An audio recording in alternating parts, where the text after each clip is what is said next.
नमस्कार साथियों, एक बार फिर से आप सभी का स्वागत है स्टूडेंट साइंस क्लासेस में। आज हम ऑर्गेनिक केमिस्ट्री में क्लास 11th हाइड्रोकार्बन नामक चैप्टर है, चैप्टर नंबर 13, और इसमें हम पढ़ने वाले हैं प्रति मार्कोनिकॉफ का नियम, या जिसे हम खराश प्रभाव या पराक्साइड प्रभाव भी कहते हैं। तो यह परीक्षा की दृष्टि से बहुत महत्वपूर्ण है, तो इसको ध्यान से देखिएगा। यह जो प्रति मार्कोनिकॉफ का नियम है, यह नियम मार्कोनिकॉफ ने नहीं दिया था। यह जो नियम है वो फ्राश एवं मेयो नामक वैज्ञानिक ने दिया था। और इसे प्रति मार्कोनिकॉफ का नियम इसलिए भी कहते हैं क्योंकि यह नियम मार्कोनिकॉफ के नियम के विपरीत है, इसलिए इसे प्रति मार्कोनिकॉफ का नियम या एंटी मार्कोनिकॉफ रूल्स भी कहते हैं। तो आइए बेटा, इसको ध्यान से समझते हैं और पढ़ते हैं। तो देखिएगा, इस नियम में बोला गया, जब एल्कीन समूह की क्रिया हैलोजन अम्ल से कराई जाती है तो जुड़ने वाले अणु का ऋणात्मक भाग उस द्विबंध युक्त कार्बन से जुड़ता है जिस पर हाइड्रोजन परमाणुओं की संख्या सबसे अधिक होती है। यदि आप मार्कोनिकॉफ का नियम नहीं पढ़े हैं तो आपको मार्कोनिकॉफ के नियम का वीडियो डिस्क्रिप्शन बॉक्स में मिल जाएगा, उसकी लिंक मिल जाएगी, तो आप देख लीजिएगा। अब यदि आप मार्कोनिकॉफ का नियम पढ़े हैं तो उसमें बोला गया था कि जुड़ने वाले अणु का जो ऋणात्मक भाग है उस द्विबंध युक्त कार्बन से जुड़ेगा जिस पर हाइड्रोजन परमाणुओं की संख्या सबसे कम थी। लेकिन इसमें बिल्कुल विपरीत है। तो एग्जाम्पल के तौर पर हम लेते हैं, जैसे एल्कीन समूह का एक उदाहरण लिया, 1 2 3 कार्बन ले लिए, और इसमें ये एल्कीन समूह का है तो अपन डबल बॉन्ड यहाँ पर ले रहे हैं। अब यहाँ हाइड्रोजनों को संतुलित करें तो 3 हाइड्रोजन यहाँ आ जाएंगे, 1 हाइड्रोजन यहाँ आ जाएगा और 2 हाइड्रोजन यहाँ आ जाएंगे।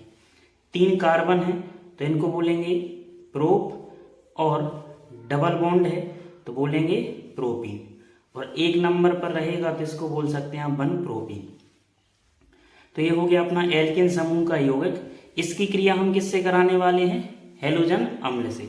तो हैलोजन अम्ल में बहुत सारे अम्ल आ सकते हैं, जैसे कि HF है, HCl है, HBr है, ये सब क्या है? हैलोजन अम्ल, क्योंकि इन सब में हैलोजन परमाणु जुड़े। एग्जाम्पल के तौर पर हमने यहाँ पर लिया हाइड्रोक्लोरिक अम्ल यानी HCl।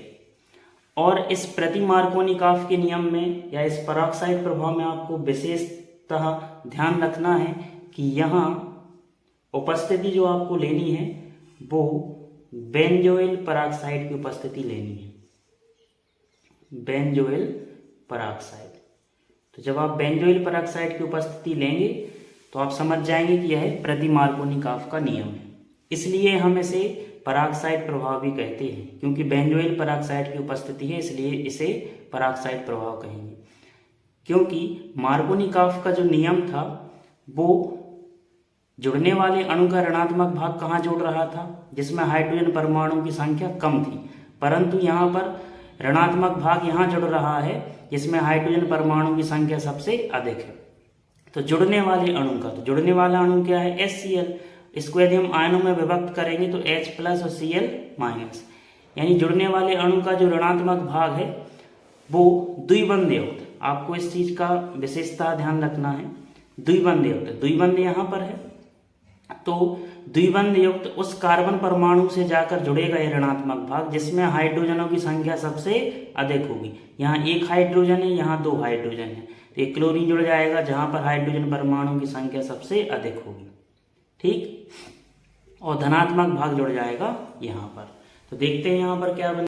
तो देखिएगा, ये CH3 रहेगा ज्यों का त्यों, और ये CH ज्यों का त्यों रहेगा, और इसमें जुड़ने वाला है क्या? Cl-, तो यहाँ पर क्या हो जाएगा? बॉन्ड में डबल बॉन्ड कन्वर्ट हो जाएगा सिंगल बॉन्ड में, और CH2 बॉन्ड में आ जाएगा यहाँ पर Cl, और यह हाइड्रोजन जुड़ जाएगा यहाँ पर, तो यहाँ पर 2 हाइड्रोजन हो जाएंगे, ठीक। और इसका नाम क्या रहेगा? नंबरिंग यहाँ से करेंगे आप। तो 1 नंबर पर है ये क्लोरीन, तो इसको बोला जाएगा 1 क्लोरो 1 क्लोरो।